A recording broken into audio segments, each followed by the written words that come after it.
दोस्तों, electronics world की दुनिया में आपका एक बार पुनः स्वागत करता हूं। आज के इस वीडियो में हम जिक्र करेंगे DOV ड्राइवर बोर्ड की। DOV MCPCB जो मार्केट में उपलब्ध है वो अभी वर्तमान में इस तरह की बड़ी आसानी से मिल जाती है और कोई भी बल्ब से जुड़े मरम्मतीकरण के कार्य यदि शुरू करता है या फिर बल्ब मैन्युफैक्चरिंग की कार्य को शुरू करता है तो वो इस MCPCB से अनजान नहीं है। वो इसलिए क्योंकि ये दाम में कम है और इसका इस्तेमाल मरम्मतीकरण में लोग ज़्यादा करते हैं। क्योंकि सस्ते की मांग के चलते इस तरह की MCPCB अब बाज़ार में आने लगी है। क्योंकि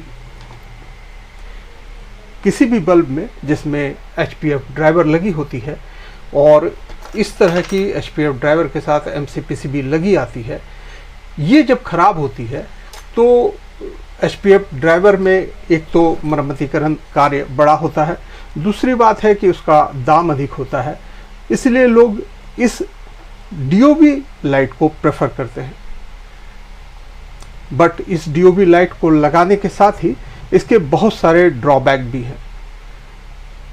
सबसे पहले हम इस बात को समझते हैं कि इसको लगाने से, जैसे 9 वाट की बल्ब में अगर हम 9 वाट की इस MCPCB को लगाते हैं DOV टॉप ड्राइवर सर्किट को, तो जो सबसे पहली कमी हमें देखने को मिलती है वो HPF ड्राइवर की तुलना में इसकी रोशनी जो है वो कम होती है। दूसरी बात यह है कि इसकी लाइफ बहुत कम होती है और ये जल्द ही खराब हो जाती है। उसके अलावा अगर इसको प्रॉपर हम वोल्टेज देते हैं तो ये जलती तो है, लेकिन अगर वोल्टेज की कमी आती है, इनपुट वोल्टेज में यदि कमी आती है तो ये लो लाइट या लाइट बंद होने की समस्या भी देती है, जो हमें देखने को मिलता है। क्योंकि इसमें कोई ओवर वोल्टेज सेफ्टी प्रोटेक्शन नहीं लगी हुई है, इसलिए वोल्टेज अधिक होने पर ये जल जाती है। तो चूंकि HPF ड्राइवर में जिस तरह की फैसिलिटी उपलब्ध होती है वो सुविधा इसमें नहीं रहती है, फिर भी इसमें कुछ एक सुविधा इसके IC पे दी गई होती है। इस IC पे जो हमें सुविधा दी गई है वो सबसे पहली है थर्मल प्रोडक्शन की सुविधा। ये IC एक निश्चित वोल्टेज को प्राप्त करने के बाद इसमें स्विचिंग को एक बहुत ही अधिक गति से करते हुए आपको एक निश्चित वोल्टेज और निश्चित मिली एम्पेयर की सप्लाई करती है। आप देख सकते हैं ये DOV में कुल लाइटें जो लगी हुई है 1 2 3 4 5 6 7 8 9 10 11 12 13 14 15 16 17 18 19 20, ये 20 लाइटों की एक श्रृंखला लगी हुई है और 20 LED पे ये 9 वाट की रोशनी हमें प्रदान करती है। फिर भी इतनी अधिक लाइटों के लगे होने के बावजूद भी हमें रोशनी पूरी नहीं मिलती है। तो आज हम यह समझेंगे कि उस रोशनी को हम अच्छे तरीके से कैसे प्राप्त कर सकते हैं, इस पे क्या प्रोडक्शन हम यूज़ करें कि हमें इसकी ज़िंदगी भी थोड़ी बढ़ी हुई मिले और एक सामान्य वोल्टेज में चलते हुए इसकी रोशनी जो है वो कम ना हो। क्योंकि DOV की सबसे बड़ी ड्रॉबैक यही है कि आप जब इसको इस्तेमाल करते हैं तो कुछ देर जलने के बाद इसकी रोशनी जो है HPF ड्राइवर में लगे MCPCB से कम हो जाती है। इसको प्रैक्टिकल भी करेंगे और इसको समझेंगे भी। सबसे पहले मैं यह दिखाता हूं कि इसमें जो LED लगी हुई है, ये DOV में LED जो लग के आती है वो अधिकांशतः 18 वोल्ट की LED आती है। दोस्तों, इस MCPCB के LED को टेस्ट करने के लिए मैंने LED टेस्टर लगा लिया है और आप देख सकते हैं LED टेस्टर पर कुल 300 वोल्ट आ चुकी है। अब मैं इस LED को टेस्ट करता हूं तो आप देखेंगे ये 2 LED लगातार पैरेलली कनेक्टेड है, 2 LED जल रही है और इस 2 LED को जलने के लिए कुल 18.4 वोल्ट लग रहे हैं। अर्थात इस पे एक एलईडी जो है वो 18 वोल्ट की है और 60 मिली एम्पेयर पे ये एलईडी चलती है। 18 वोल्ट 60 मिली एम्पेयर की एलईडी इसमें लगी हुई है, 20 एलईडी लगी हुई है, फिर भी इसकी रोशनी एक तो अपने ही कम रहती है, दूसरी ये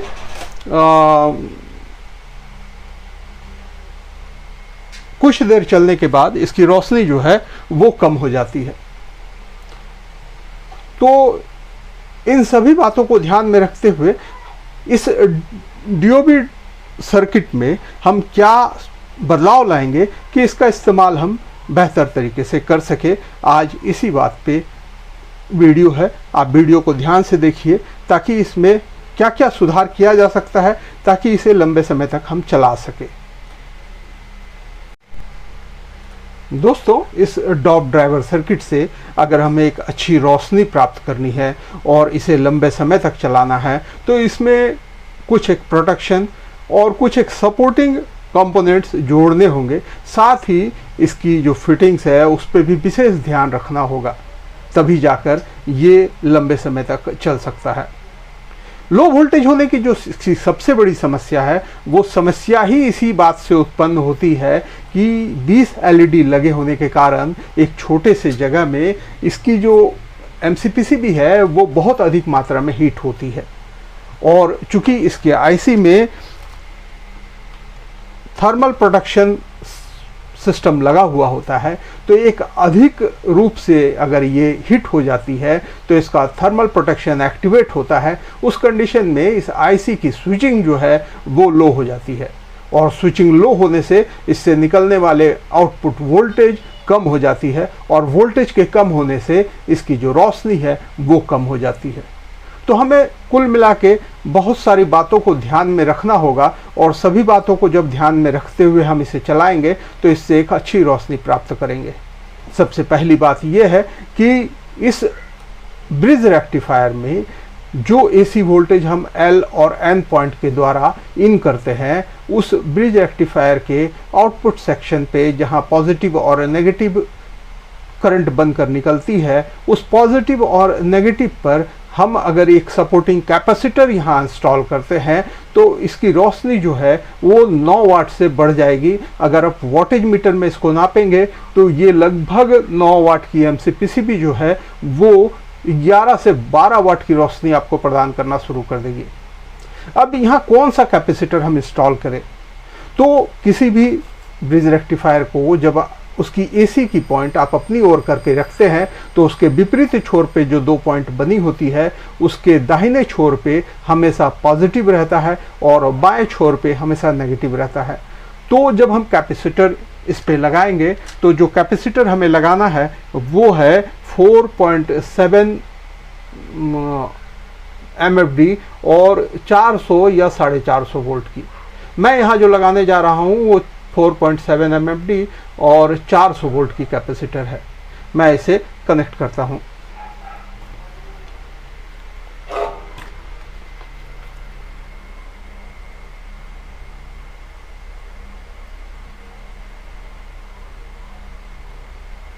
ये कैपेसिटर जो है ये चूंकि प्लस और माइनस इस पर बना होता है इसीलिए इसको बड़े ही ध्यान से देख के लगाइए। इसकी एक छोर पे ये माइनस की निशान होती है और दूसरे छोर पे कुछ नहीं बना होता है, वो प्लस होता है। तो प्लस को प्लस पे और माइनस को माइनस के साथ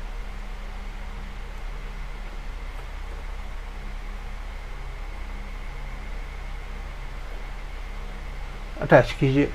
अब चूंकि इसमें किसी तरह का कोई भी हाई वोल्टेज प्रोटेक्शन नहीं लगा होता है तो हाई वोल्टेज प्रोटेक्शन लगाने के लिए हम इसमें एक फ्यूजेबल रेजिस्टेंस और एक एमओवी जो है इसके एसी इनपुट सेक्शन से कनेक्ट करेंगे। ये हमारा एमओवी है। ये एमओवी मैं इसमें 7D 471 का यूज कर रहा हूँ।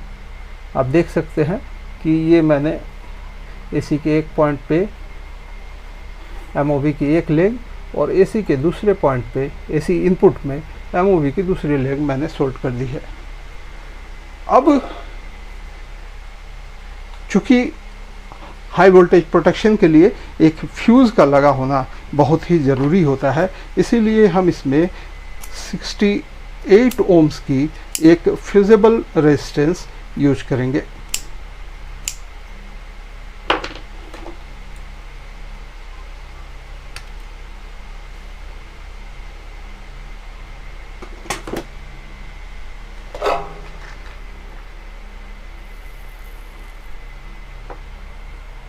इसको एसी के किसी भी इनपुट सेक्शन के कोई भी एक पॉइंट पे आप कनेक्ट कर सकते हैं।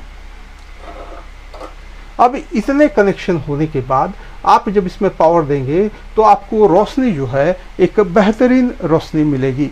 मैं इसमें पावर देता हूं, फिर आपको दिखाता हूं। दोस्तों, आप देख सकते हैं कि मैंने सीरीज वायर की एक पॉइंट फ्यूजेबल रेजिस्टेंस की दूसरी छोर पर और एक पॉइंट डायरेक्ट डीओबी पे सोल्ड कर दी है।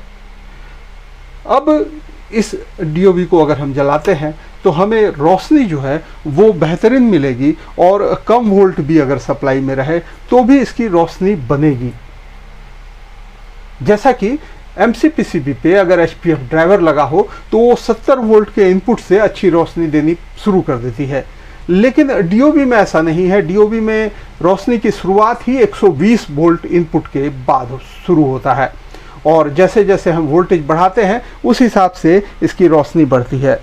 ये 180 से 200 वोल्ट की अगर इनपुट प्राप्त कर रही है तो भी ये 6 से 6.5 वाट की रोशनी आपको प्रदान करती है। लेकिन अगर इस तरह से आप सर्किट को डिज़ाइन करते हैं डीओबी प्लेट में तो आपको रोशनी भरपूर मिलेगी। मैं आपको अभी इस पे सीरीज कनेक्शन दिया हूं और सीरीज से कनेक्ट करके मैं आपको दिखाता हूं।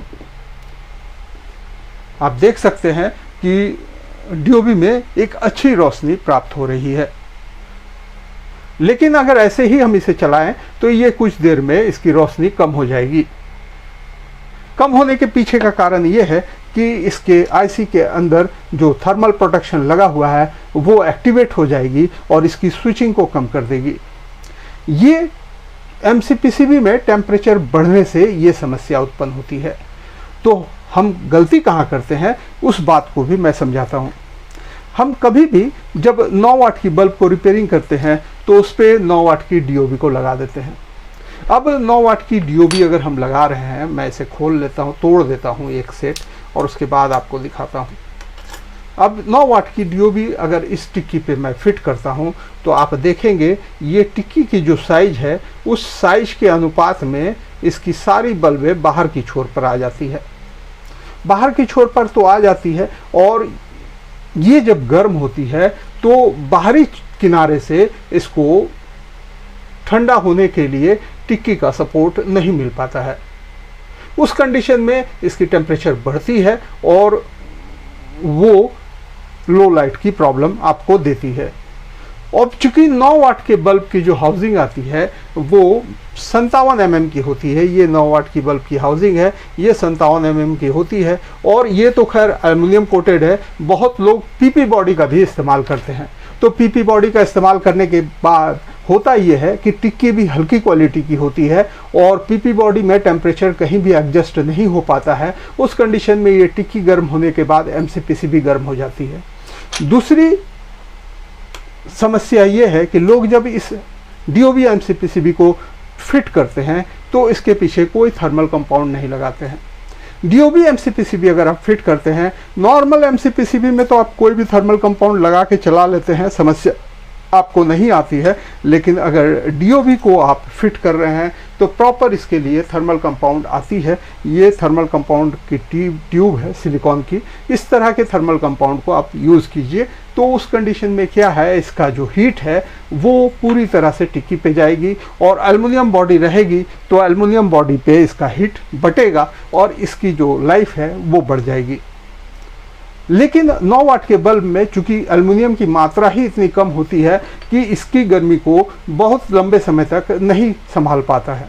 इसीलिए 9 वाट की डीओबी अगर आप इस्तेमाल करते हैं तो मेरा व्यक्तिगत सुझाव ये है कि कम से कम 12 वाट या 15 वाट की हाउसिंग होनी चाहिए। अगर 12 वाट से लेकर 15 वाट की हाउसिंग पर आप 9 वाट की डीओबी इस तरह के सर्किट पे बना के, जिस पे एक एमओवी, एक फ्यूजेबल रेजिस्टेंस और एक कैपेसिटर आप यूज़ करते हैं, जो कि ये एमओवी और फ्यूज़ जो है वो ओवरलोड प्रोटेक्शन का काम करेगी, और ये जो कैपेसिटर है ये इसके एम्पेयर और वोल्टेज को बढ़ाएगी, ताकि आपको एक बेहतरीन रोशनी 9 वाट के डीओबी से मिल सके और आप एक बेहतर कंपाउंड लगाकर 15 वाट या 12 वाट के हाउसिंग पे फिट करते हैं और इसकी एमसीपीसीबी को बहुत अच्छी तरीके से इस पे टाइट करते हैं, तो निश्चित रूप से आपका जो डीओबी है वो एक लंबे समय तक चलेगा और आपको अच्छी रोशनी मिलेगी। फिर भी इस बात का दावा नहीं किया जा सकता है कि ये फ्यूज नहीं होगी। वोल्टेज के इनपुट फ्लक्चुएशन को देखते हुए यदि फ्लक्चुएशन की मात्रा अधिक होगी, वोल्टेज का अप एंड डाउन लगा रहेगा, उस कंडीशन में इसकी खराब होने की चांसेस बनी रहेगी।